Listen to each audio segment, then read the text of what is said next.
All right, folks. I know I haven't been here much lately. Had some technical issues with my laptop. Also been sick. But we're gonna talk college football playoffs today because it starts tonight. So we're gonna talk about it right now because it starts tonight. All right, it is New Year's Eve and college football playoffs getting ready to start. Before I even get into that college football playoffs, I want to say rest in peace to Coach Rusty Price, fantastic coach from the Broadmoor Battling Buccaneers, almost 40 years of service, passed away, heart attack yesterday morning. Great coach, good guy, a lot of interesting moments with him. Really enjoyed hanging around, talking with him his later years in life. Uh, He was a great coach, though, very disciplinarian coach. Accomplished a lot, got a lot accomplished at Broadmoor. Broadmoor is definitely not the same without him. He is Broadmoor, Coach Rusty Price. I was happy that they got to name the stadium Coach Rusty Price Stadium before he passed, and got to salute him before he passed away because he is Broadmoor High. But anyway, let's get into the college football picks. Let me share screen out here. We're going to talk about these playoff games. And I hadn't really talked about the playoffs at all because I haven't really had a chance to get on for one reason or another. All right, so now we got the screen shared out. We're going to talk college football playoffs. So there's one game today, 6:30 p.m. tonight. I don't mind telling you that I am rooting for Boise State because I kind of hear all of this the talk about, those teams that smaller teams or teams that are not in the SEC or Big Ten are letting us down. And I didn't really get into all of this as much because I haven't put out a video in a while. I kind of feel like this, man. If you're in the SEC or you're in the Big Ten, especially the SEC is the best conference. I don't think anyone's questioned the SEC is the best college football conference. But this is the thing. You don't get to get two mulligans. You don't is it most deserving or is it best team? So if you put Alabama in there, Ole Miss, South Carolina, yeah, I think they're better teams than probably Indiana. They're definitely a better team than SMU. But this is the thing: is it best team or is it most deserving? Because if you're talking most deserving, I don't think you get two mulligans against bad teams. If you're Alabama, okay, you can lose to Vanderbilt, you can lose to Oklahoma, but you can't lose to both of them. Alabama basically didn't show up in the first half against Vanderbilt and didn't show up in the entire game against Oklahoma and scored 3 points. But we're supposed to just look past this and put them in the playoffs because they have some nice wins and a tougher schedule. I'm not for that. I don't think you get those double mulligans like that. And the Tennessee loss is fine. We saw Tennessee get smacked around, and no one questioned them because they beat Alabama. They had a weaker SEC schedule, such as Texas as well. Didn't play the best teams in the conference, but no one questioned them. We saw them get smacked around by Ohio State. But this is my thing is, everyone's been on Indiana. They played a weak schedule. They didn't play any good Big Ten teams until Ohio State in the end, and they beat them. And they got beat by a really good Notre Dame team pretty solidly. Everyone's on how do you put SMU in over Alabama. We saw what happened with SMU. They got smacked around. The lights was too bright for the quarterback. He threw two pick sixes and threw another one when they were about to score. He sold that game in the first half because the lights were too bright for him. But I'm rooting for Boise State. They're an 11.5 point underdog to Penn State because I hear all of this, Boise State doesn't belong. Boise State's 12-1. They lost one game by a field goal to Oregon. They have the guy that finished second in the Heisman, Ashton Genty, who could have easily won the Heisman, and he went off against Oregon. And if Oregon didn't have a special teams touchdown, Boise State might be undefeated, and they might have beat Oregon in that game. So I think Boise State deserves a little more credit, and I'm also not in favor of overcorrecting and now starting to let 3 and 4 loss SEC teams in the college football playoff. Because, like I said, your Ole Miss, you lose at home to Kentucky. Kentucky's 4-8.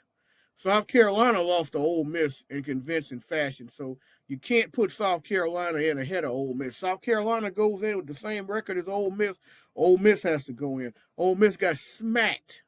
They didn't get smacked, but they lost at home to a 4-8 Kentucky team. Alabama got smacked by Oklahoma and didn't show up for the first half and lost to Vanderbilt. So I don't think those teams deserve to get in over a team like an Indiana who only lost one game the whole year to a really good Ohio State team. That it does say something when it comes to most deserving. When it comes to you beating the teams you're supposed to beat, if you're going to lose to the teams that you're supposed to beat, I don't give you two mulligans on it. I give them more of a mulligan though if Alabama's got two losses and a team from like Indiana or whoever has two losses. I'm going to put Alabama in, but when it's three and you're losing to those teams, you don't deserve in. Okay, Penn State, Boise State. Penn State's an 11.5 point favorite. They got two losses on the season. Of course, they lost the Big Ten championship game to Oregon, and they lost to Ohio State in a tough game in Happy Valley. Boise State coming in 12-1. Boise State hasn't really been all that impressive in all of their wins this year, but they've been able to keep it rolling. We see they only had a 4-point win not long ago over Wyoming and a 7-point win over Nevada. So they've not destroyed everyone, but they keep it rolling. And they got Ashton Genty, a man that's got almost 2,500 yards and 29 touchdowns on the season. Arguably the guy who should have won the Heisman. He finished second. I'm fine with him finishing second. I'm just saying he arguably could have won it. So I think Boise State's a really good team. I'm looking forward to see the balance with Boise State. I'm looking forward to see more than just Ashton Genty because Ashton Genty is obviously a hell of a player. I'm looking to also see how Boise State passes the ball against a good Penn State defense. Really good Penn State defense. Their quarterback, Maddox Madston, he has 2,714 yards passing on the season, 22 touchdowns, a mere 3 interceptions. The mere 3 interceptions is the key because they can't afford to turn the ball over here. Penn State's got a stout defense and a very good team.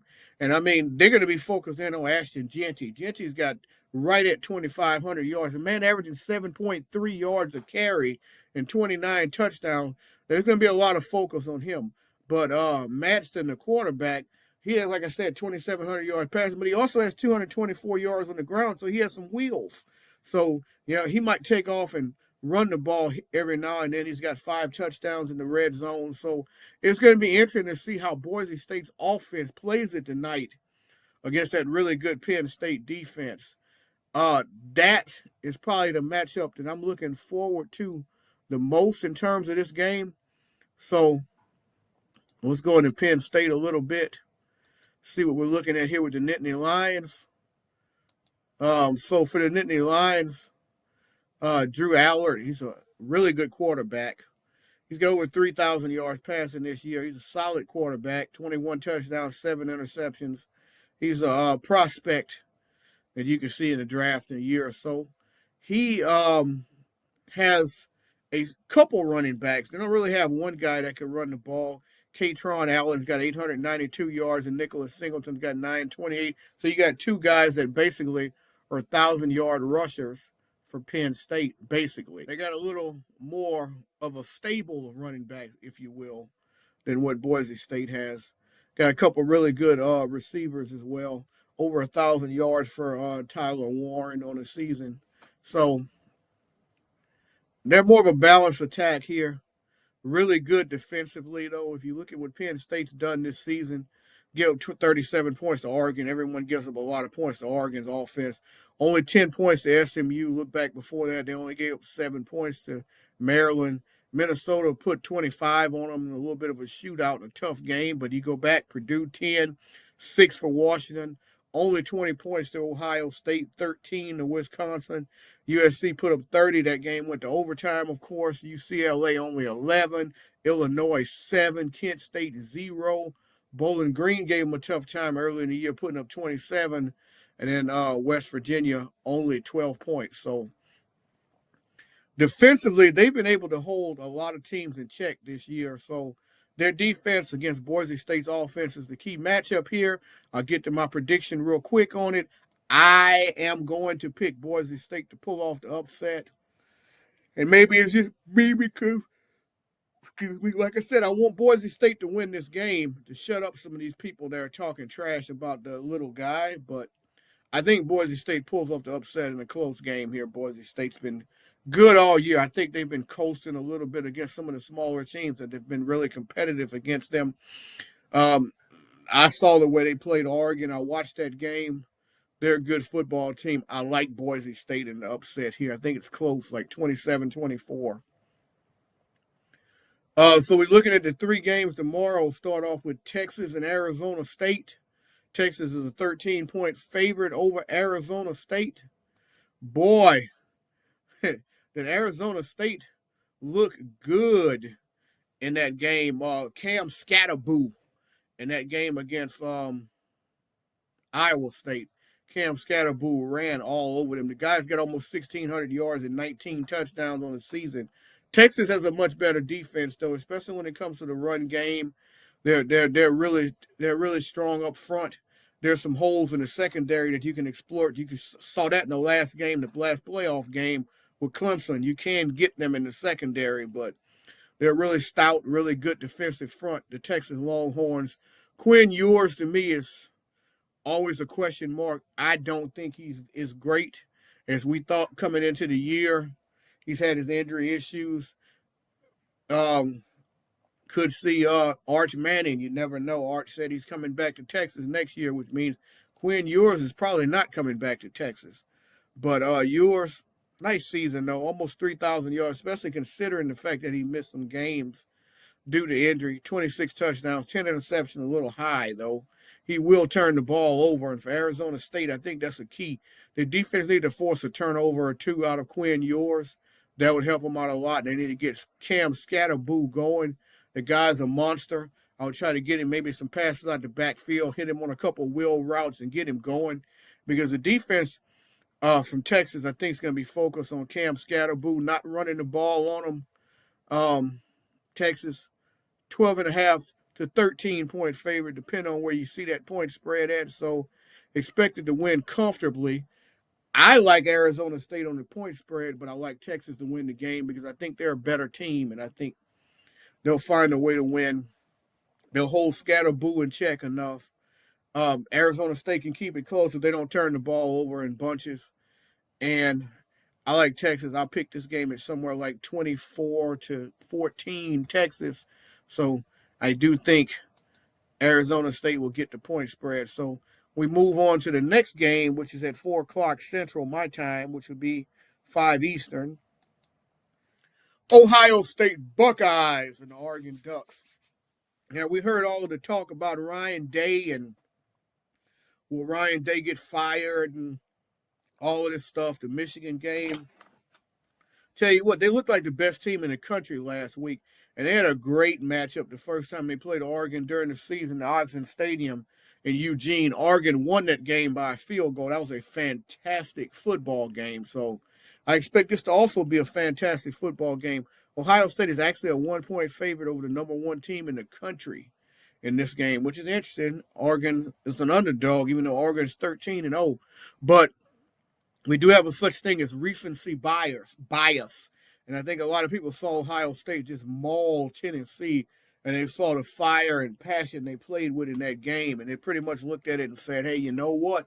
I'm going to go Buckeyes because the Buckeyes put a beat down on Tennessee. Oregon had a week off. Could be good, could be bad.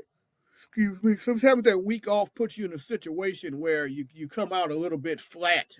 And against Ohio State, the way they looked against Tennessee, you don't want to come out flat against them. So for Oregon, they need to come out ready to play and withstand maybe an early surge by Ohio State. But if Oregon can get out of the first quarter tied, I like Oregon in this game, and they can get out of the first quarter tied because I think the first quarter is Ohio State's chance to go up a touchdown or 10 points or so because I think they're going to come out with some of that fire and passion from last week, and I think Oregon is going to be a little flat because they didn't play last week. Oregon, as I said, 13-0. They got a remarkable season, a remarkable offense. So let's go dig in a little bit deeper into the Oregon Ducks team right here. Dylan Gabriel, of course, was a Heisman finalist, 3,558 yards, 28 touchdowns, 6 interceptions on the season. Jordan James, number one running back, 1,253 yards on 226 carries. That's 5.5 yards a carry. That is a nice chunk of yards.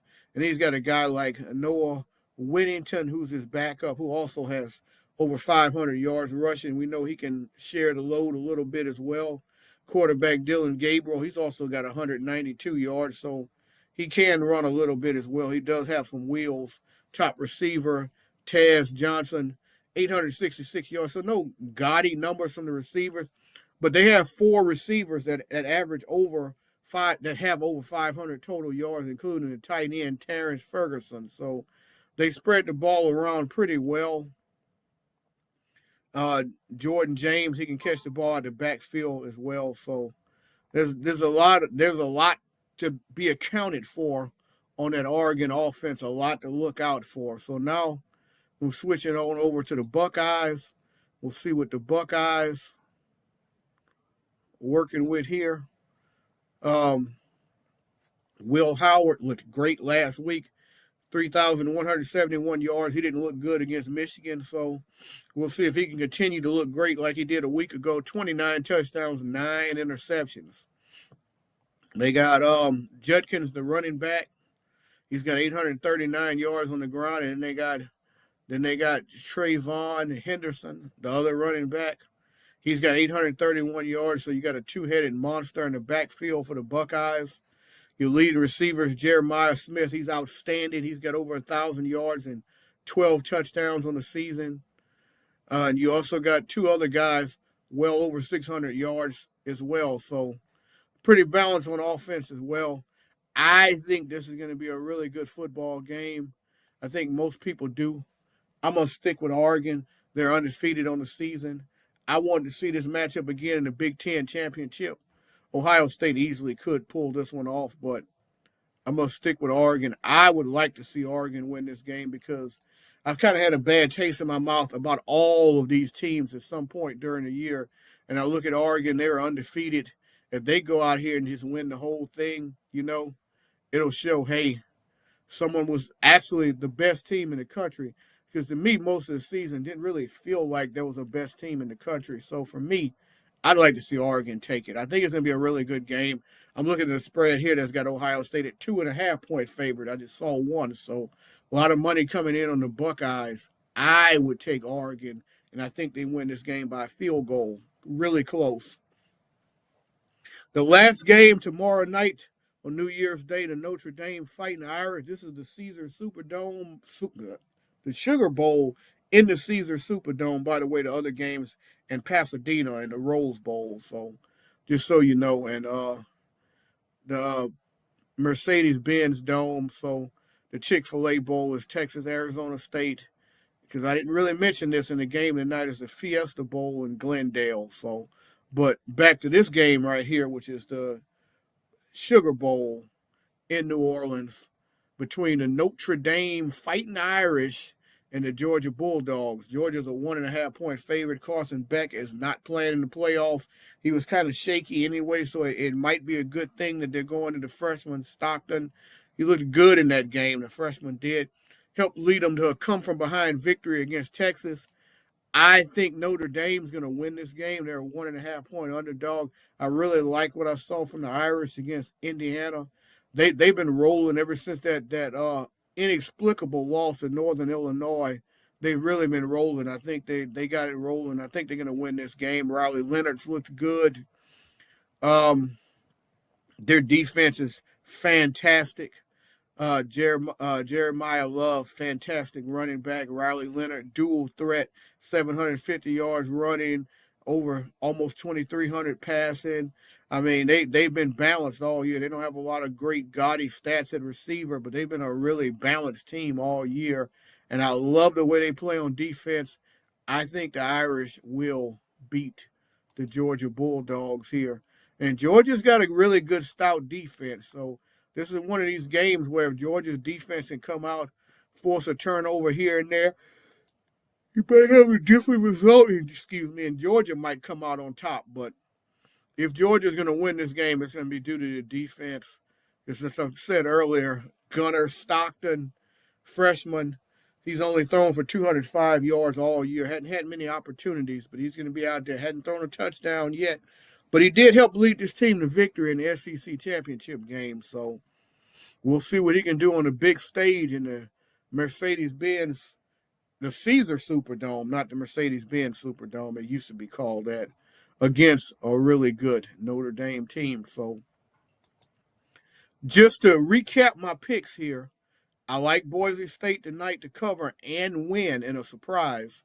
And tomorrow's picks, I like Texas to win, Arizona State to cover the 13 points. I like Oregon 2.5 point underdog to win a close one against Ohio State. And I like Notre Dame to beat Georgia. They're a 1.5 point underdog. And these games, for the following week on January 9th on Thursday, there'll be a game played in Hard Rock Stadium. I guess, yeah, that would be the Capital One Orange Bowl. And then there will be a game played in Arlington, Texas, which will be the Goodyear Cotton Bowl. That will be played on Friday, January 10th. So we'll have a game next week on Thursday and a game next week on Friday. And the national championship game will be on Monday, January 20th in the Mercedes-Benz Stadium in Atlanta, Georgia. So that's the way things are working out here for the playoffs. So I'm excited about the playoffs. It's getting ready to start tonight. We got a new year getting ready to start here. So football, football, football. I'll have my NFL video coming up soon. We'll probably put that out tomorrow. We'll talk about the playoff scenarios. We'll talk about the last week of the season. We'll pick some games. We'll talk about the games that just happened. So make sure y'all tune in for that. But as always, remember, it's peace and sports. And I'll see y'all later.